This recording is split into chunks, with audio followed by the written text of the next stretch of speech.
오늘의 사연을 시작하기 전에 무료로 하실 수 있는 구독과 좋아요, 알림 설정 한번 눌러주시면 소중한 여러분의 사연을 전하는데 큰 힘이 됩니다. 그럼 오늘의 사연 시작합니다. 찍, 찢찢찢. 하얀 종이가 제 손에서 거칠게 찢어지고 있었습니다. 손가락 끝에 묵직한 종이의 결이 느껴지다가 순간 허공으로 헐렁하게 풀리는 감각. 바닥에는 이미 눈처럼 흩어진 종이 조각들이 소복하게 쌓여 있었습니다.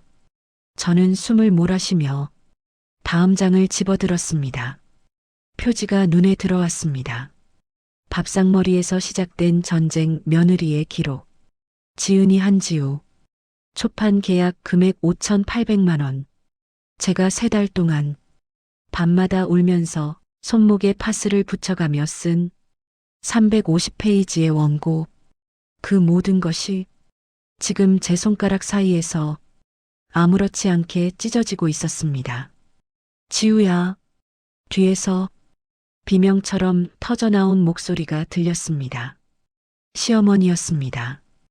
헐레벌떡 거실로 뛰어나온 시어머니는 제 손에서 찢겨 떨어지는 종이를 보더니 그 자리에서 얼어붙었습니다. 그거 내가 밤마다 울면서 쓰던 거잖아. 왜 찢어? 시어머니의 목소리가 한 옥타브 높게 떨렸습니다. 저는 대답 대신 마지막 장 한 장을 양손으로 힘껏 잡았습니다. 종이가 버티다가 갑자기 뚝 하고 끊어지는 느낌과 함께 두 조각으로 갈라졌습니다. 그 순간 제 안에서도 무언가가 같이 끊어져 나가는 것 같았습니다.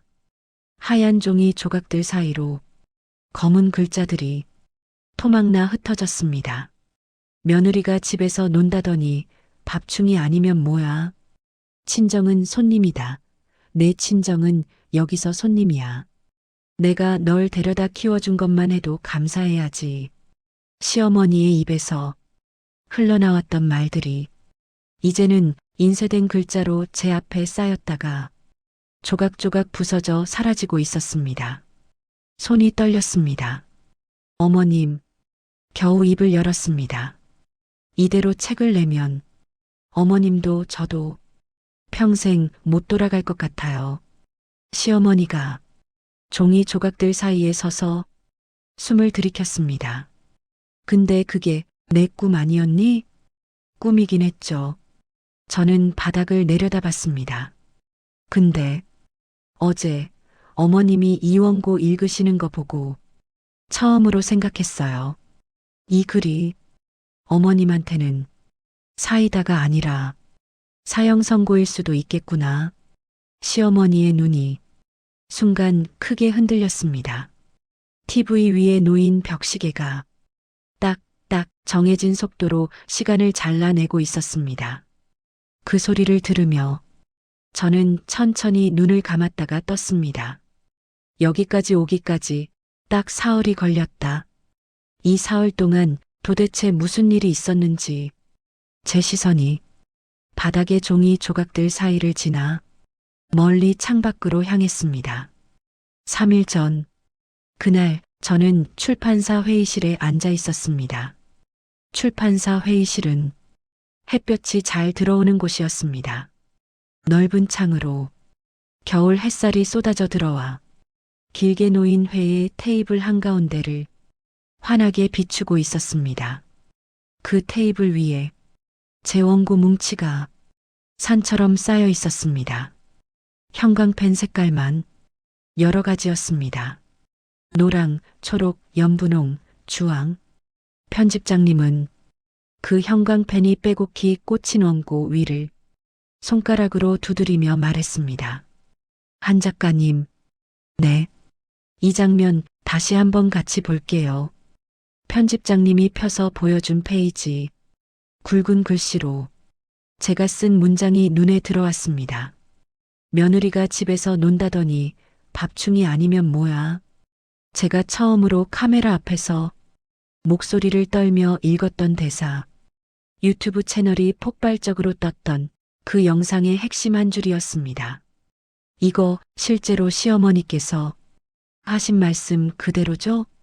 편집장님이 제 얼굴을 똑바로 바라보며 물었습니다.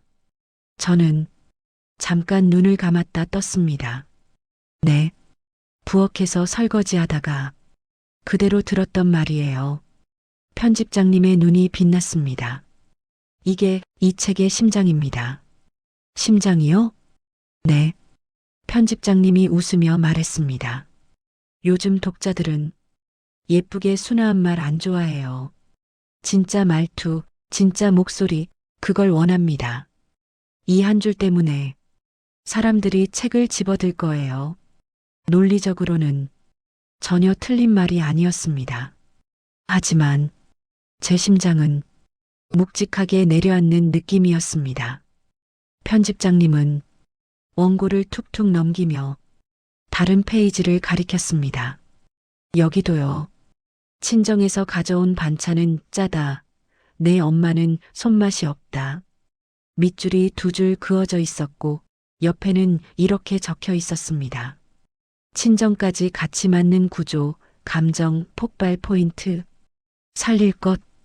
편집장님이 말했습니다. 이 장면이 있어서 독자들이 더 올 거예요. 시댁 vs 며느리만 있으면 이야기가 단순해요. 근데 친정까지 같이 맞는다. 이 구조가 있어서 많은 사람들이 자기 얘기라고 느끼거든요. 저는 무의식적으로 손을 모았습니다. 엄마, 명절마다 무거운 반찬통 들고 서울까지 올라와서 현관 앞에서 웃으며 짤지 모르겠다 말하던 엄마 얼굴이 떠올랐습니다.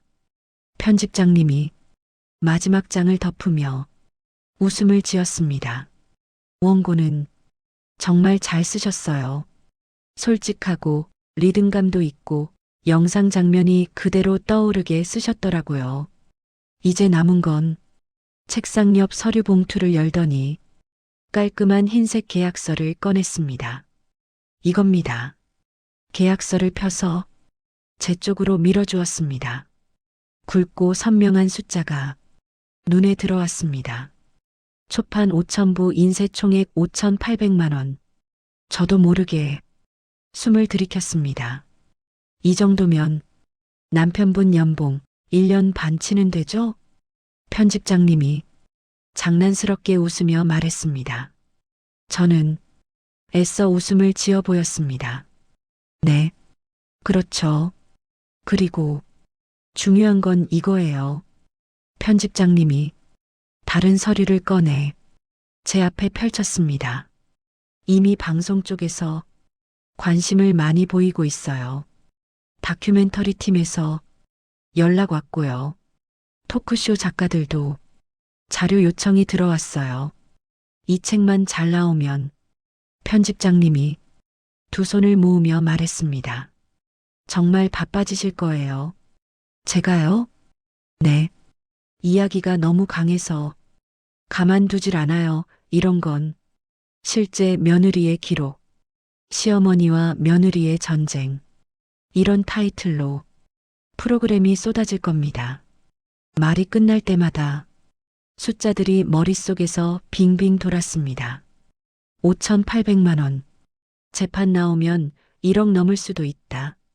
방송, 다큐, 토크쇼. 편집장님이 계약서 맨 아래 부분을 가리켰습니다. 걱정되시는 부분 있으면 지금 말씀해 주세요. 실명은 다 가리고 장소도 바꾸고 직업도 다르게 쓸 거니까요. 법적인 문제는 저희 법무팀이 다 검토했고요. 저는 조심스럽게 물었습니다. 그래도 어머님이 보시면 본인인 줄 아시겠죠? 편집장님이 잠시 제 얼굴을 보다가 천천히 고개를 끄덕였습니다. 네, 그건 아실 수 있겠죠. 그게 무서워요. 제 입에서 솔직한 말이 튀어나왔습니다. 편집장님은 조금 진지해진 표정으로 손가락 골을 꺾었습니다. 한 작가님, 네, 책을 내는 건 누군가를 완전히 지키면서 할 수 있는 일이 아니에요. 누군가는 불편해하고 누군가는 살겠죠. 우리는 늘 그 사이에서 어디까지 갈지 선만 정할 수 있을 뿐입니다. 그 말이 공기 사이에 떠다니는 동안 한참을 말하지 못했습니다. 계약서 위 숫자와 시어머니 얼굴과 친정엄마의 웃음이 한꺼번에 떠오르면서 머릿속이 복잡하게 뒤엉켰습니다. 회의실 문을 나설 때까지 그 숫자는 계속 눈앞에 떠돌았습니다. 5,800만. 나는 지금 도대체 뭘 선택하려고 이 문을 나서는 걸까? 집으로 돌아오는 길, 지하철 창에 비친 제 얼굴은 유난히 창백해 보였습니다. 가방 속에는 두꺼운 원고 뭉치와 깔끔한 계약서가 들어 있었습니다. 집 앞에 도착했을 때 현관문 앞에는 작은 장바구니가 하나 놓여 있었습니다. 안에는 시어머니가 자주 사오는 두부와 파, 계란, 김치가 들어 있었습니다. 문을 열자 주방에서 냄비 뚜껑 닫는 소리가 들렸습니다. 어머님 다녀왔습니다. 왔니? 시어머니가 앞치마를 매단 채 부엌에서 나와 제 얼굴을 쓱 훑어보았습니다. 얼굴이 말이 아니네. 힘들었냐? 조금요. 저는 가방에서 원고 뭉치를 꺼내 거실 테이블 위에 올려놓았습니다. 어머님, 응? 이게 우리 이야기예요. 시어머니의 눈이 천천히 원고로 향했습니다. 얇은 노트가 아니라 두꺼운 책처럼 쌓인 종이 뭉치. 이거 다 우리 얘기냐? 네. 어머님이랑 저랑 남편이랑. 말끝이 흐려졌습니다. 시어머니의 목소리가 살짝 떨렸습니다. 그래서 이걸 사람들이 다 읽게 되는 거냐? 돈을 내고 사서 읽겠죠. 시어머니가 원고를 한번 만져보려다 손을 거두었습니다. 무섭다. 입술 사이로 작게 흘러나온 단어였습니다. 어머님이 무서우시면 저도 무서워요. 저는 억지로 웃어 보였습니다. 그래도 한 번은 맞닥뜨려야 할 것 같아서요.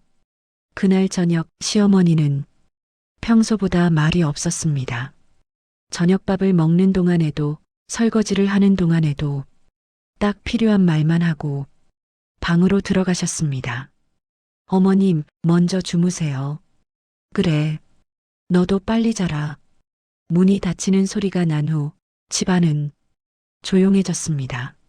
남편은 야근으로 아직 들어오지 않았고 저는 컴퓨터 앞에 앉아 멍하니 편집 화면만 바라보고 있었습니다. 새벽 1시가 넘어갈 때까지 손가락은 거의 움직이지 않았습니다.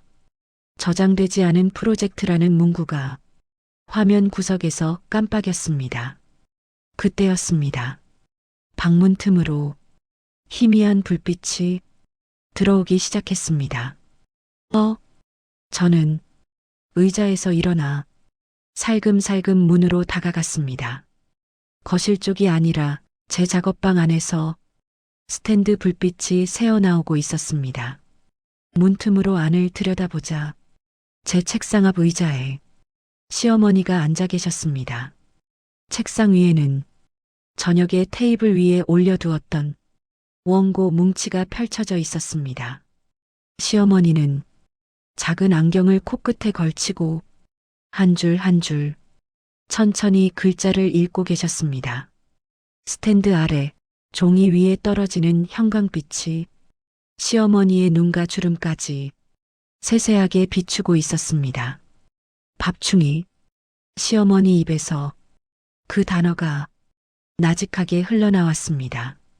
손등 위에 무언가 반짝이는 것이 보였습니다. 눈물 한 방울이 툭 종이 위로 떨어졌습니다. 그 자리에 적혀 있던 문장이 살짝 번져 있었습니다. 며느리가 집에서 논다더니 밥충이 아니면 뭐야. 시어머니는 그 문장 위에 손바닥을 얹었습니다. 그래, 이 말 내가 했지. 자기 입으로 처음 인정하는 듯한 목소리였습니다. 저는 문틈에 기대서서 숨을 크게 들이쉬지도 내쉬지도 못한 채 그 말을 듣고만 있었습니다. 페이지를 넘기는 소리가 유난히 크게 들렸습니다. 친정은 손님이다. 또 다른 페이지에서 시어머니의 목소리가 떨렸습니다. 이것도 내가 했구나.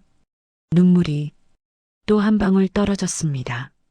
이번에는 친정엄마 이야기가 적힌 문장 위였습니다. 나는 왜 그랬을까? 시어머니의 목소리가 점점 더 작아졌습니다. 어떻게 사람한테 이런 말을 하면서 살았을까? 그 말에 저도 모르게 코끝이 시큰해졌습니다. 이 글이 정말 세상에 나가도 되는 걸까? 이렇게 쓰여진 말들은 정말 모두 읽혀도 되는 걸까? 그날 밤 저는 끝내 방 안으로 들어가지 못한 채 문틈에 서서 시어머니가 원고를 다 읽고 스탠드를 끄고 조용히 방문을 닫는 순간까지 그 자리에 멈춰 서 있었습니다. 다음 날 아침 거실 공기는 왠지 모르게 서늘했습니다. 시어머니는 평소처럼 부엌에서 국을 데우고 계셨지만 눈가가 살짝 붓고 안색이 창백해 보였습니다. 어머님, 어제 잠은 좀 주무셨어요? 제가 조심스럽게 묻자 시어머니는 숟가락을 내려놓으며 제 맞은편에 앉았습니다. 지우야, 네 어머님, 어제 그거 읽으면서 나는 벌 받는 것 같았다. 뜻밖의 말이었습니다. 벌이요? 그래. 시어머니가 두 손을 겹쳐주며 말했습니다. 사람이 사람한테 했던 말들 있잖니. 보통은 그냥 넘어가잖아. 상대가 울어도 시간 지나면 잊었다고 스스로 합리화하면서 살아. 시어머니의 입술이 살짝 떨렸습니다. 근데 내 글을 읽으니까 내가 했던 말들이 그대로 적혀 있는 거야. 밥충이도 친정은 손님도. 시어머니는 잠시 말을 멈추더니 작게 웃었습니다. 글자로 보니까 생각보다 더 잔인하더라. 그 말이 제 가슴을 깊이 파고들었습니다. 저도 처음 그 말을 들었을 때 숨이 막혔어요. 그래서 처음엔 복수처럼 쓰기 시작했어요. 사이다처럼 쓰고 시청자들 댓글 보면서 이제 나도 속 좀 풀린다. 그렇게 생각했어요. 그래서 시어머니가 제 눈을 바라보았습니다. 그래서 내가 이렇게까지 쓸 수 있었던 거구나. 저는 고개를 끄덕였습니다. 근데요, 어머님. 어제 어머님 손등에 눈물 떨어지는 거 보고 나니까 단어를 고르느라 한참을 망설였습니다. 처음으로 이 글이 어머님한테는 징역 선고 같겠구나. 그 생각이 들었어요. 시어머니는 천천히 고개를 떨구었습니다. 잠시 후 조용히 입을 열었습니다. 지우야, 내 얘기도 조금 해도 될까? 네. 시어머니가 손을 무릎 위에 올리고 하나씩 말을 꺼냈습니다. 나는 20살에 시집왔다. 그 집 시어머니는 정말 무서운 사람이었어. 아침마다 밥상머리에서 밥이 짜다, 국이 싱겁다, 반찬이 싸구려다. 10번씩 들었어. 시어머니의 눈에 그때의 광경이 떠오르는 듯 멀어졌다, 가까워졌다 했습니다. 친정 반찬 가져가면 친정 음식은 냄새난다. 그렇게 말하던 사람이었어. 그래도 그때는 그게 당연한 줄 알았지. 며느리는 다 이렇게 사는 거다. 그렇게 배웠으니까. 시어머니 손등 위에 혈관이 붉어져 보였습니다. 그러다 보니 내 머릿속에 며느리한테 하는 말이라는 게 하나씩 쌓이더라. 이런 상황엔 이렇게 말하는 거구나. 그걸 그냥 외워버린 거야. 그래서 시어머니가 제 얼굴을 바라봤습니다. 내가 너한테 했던 말들이 사실은 내가 당했던 말들이었던 거야. 내가 너를 때리려고 했던 게 아니라 내 상처가 그대로 옮겨간 거지. 저는 숨을 길게 들이쉬었습니다. 이 이야기가 책에 들어간다면 사람들이 어떻게 볼까? 그냥 나쁜 시어머니로만 볼까? 아니면 한 사람의 상처로 봐줄까? 그때였습니다. 식탁 위에 엎어두었던 제 휴대전화가 진동을 울리기 시작했습니다. 출판 편집장, 시어머니가 휴대전화 화면을 한번 보시더니 저를 향해 고개를 끄덕였습니다. 받아라, 지우야. 저는 떨리는 손으로 휴대전화를 들었습니다. 여보세요. 한 작가님, 편집장님 목소리가 뭔가 들뜬 기운을 띠고 있었습니다. 지금 통화 괜찮으세요? 네, 무슨 일이세요? 편집장님이 숨을 한번 크게 들이마셨습니다. 아까 사장님이랑 회의를 했는데요. 초판 인세를 2배로 올려드릴 수 있겠대요. 2배요? 네. 5,800만 원에서 1억 1,000만 원으로요. 게다가 서류 넘기는 소리가 수화기 너머에서 들렸습니다. KBS 다큐팀, TVN 토크쇼, 넷플릭스 드라마 파트에서 동시에 연락 왔어요.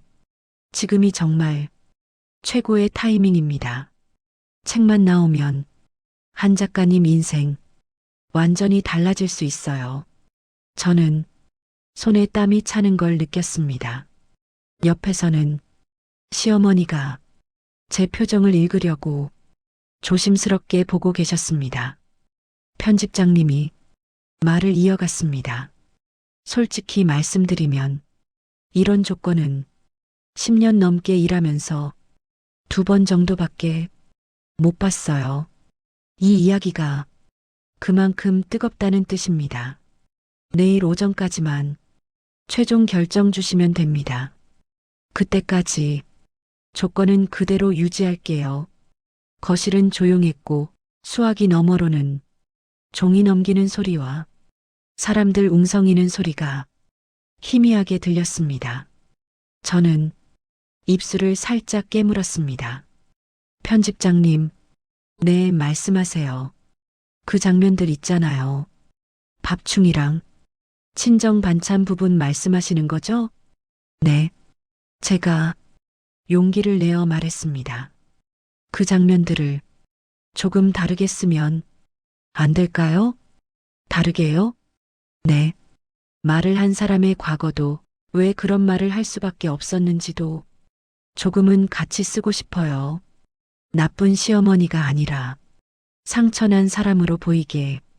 편집장님이 잠시 말을 멈췄습니다. 한 작가님, 네. 그러면 메시지가 흐려집니다. 독자들은 나쁜 시어머니 vs 착한 며느리 이 구조를 좋아해요. 입체적으로 쓰면 현실은 맞는데 책은 덜 팔릴 겁니다. 그 말이 너무 솔직해서 오히려 웃음이 나올 뻔했습니다. 잠시 후 저는 천천히 입을 열었습니다. 편집장님, 네, 죄송하지만 이번 책은 내지 않겠습니다. 수화기 너머가 조용해졌습니다.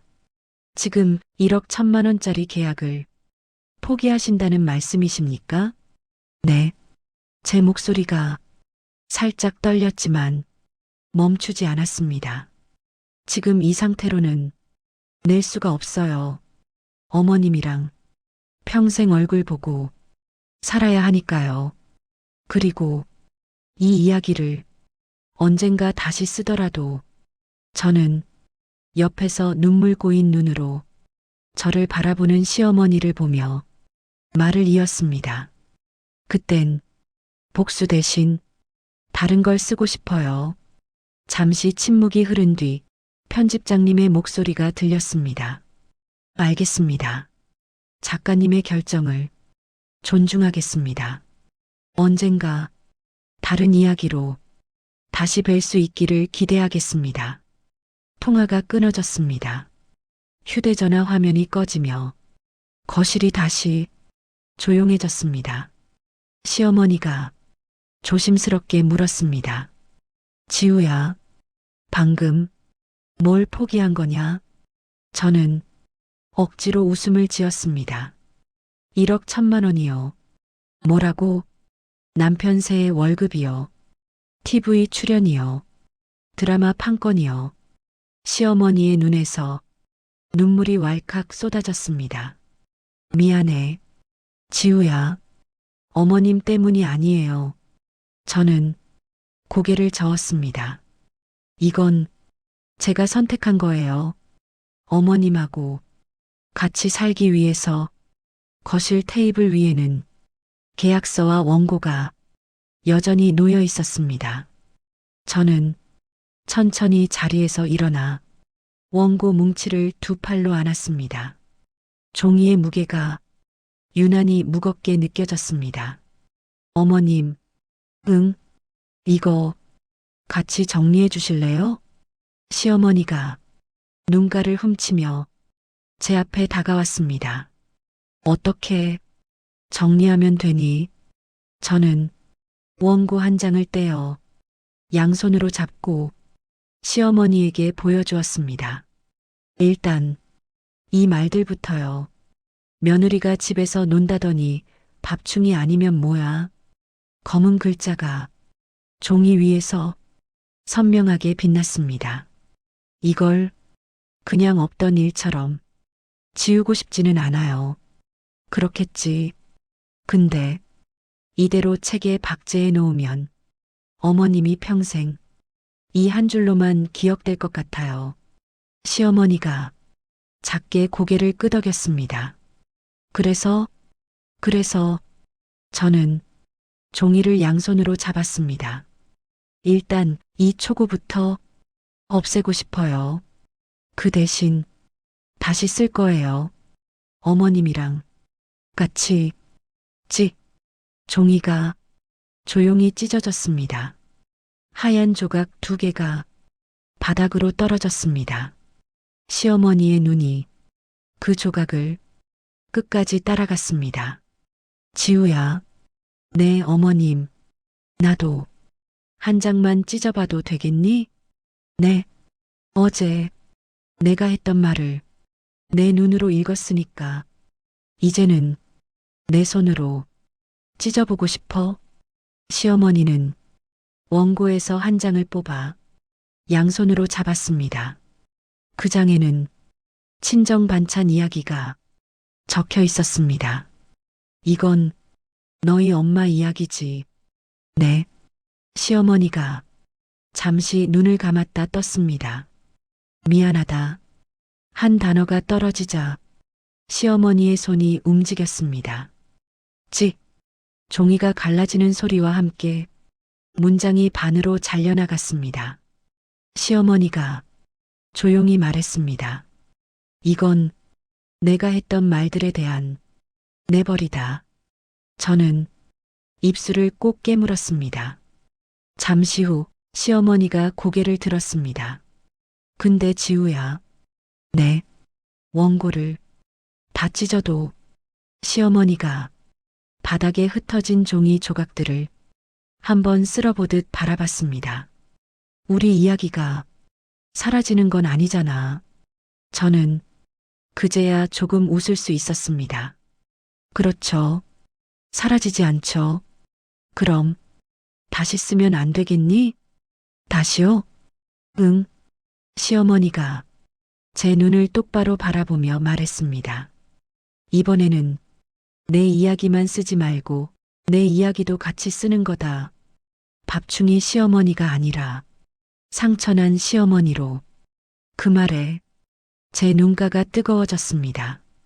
어머님, 그리고 시어머니가 갑자기 몸을 일으키더니 제 앞에서 천천히 무릎을 꿇었습니다.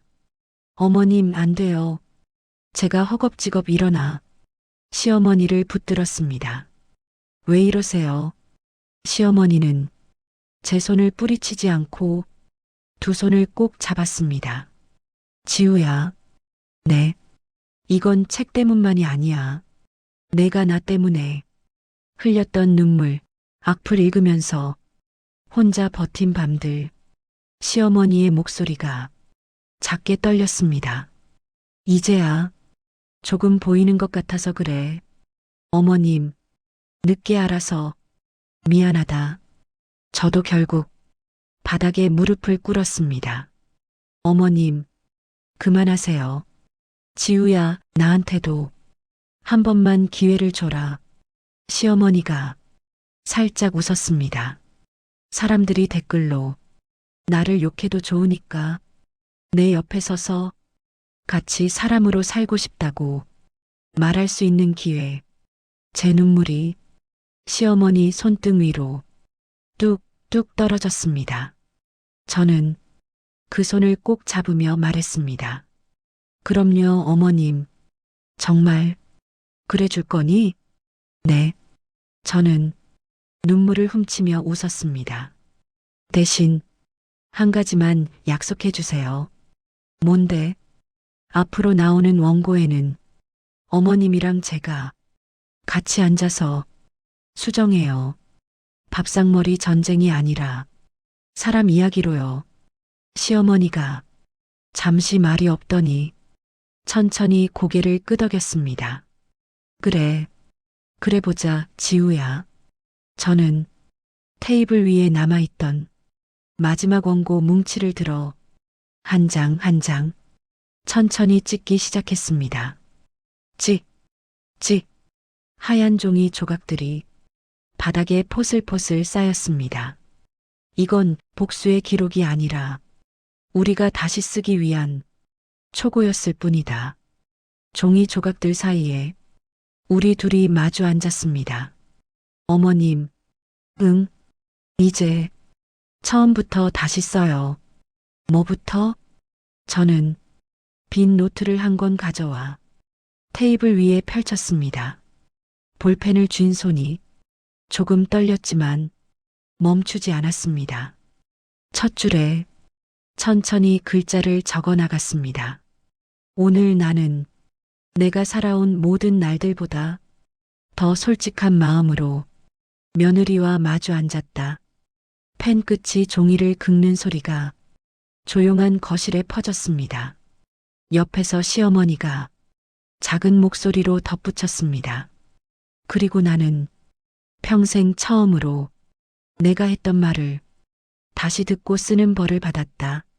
근데 이상하게도 그 벌이 조금은 고마웠다.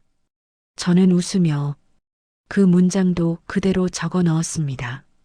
하얀 종이 조각들이 바닥에서 반짝이고 새하얀 노트가 테이블 위에서 펼쳐져 있었습니다. 찢어진 원고 위에서 우리는 우리 둘만의 새로운 원고를 다시 쓰기 시작했습니다.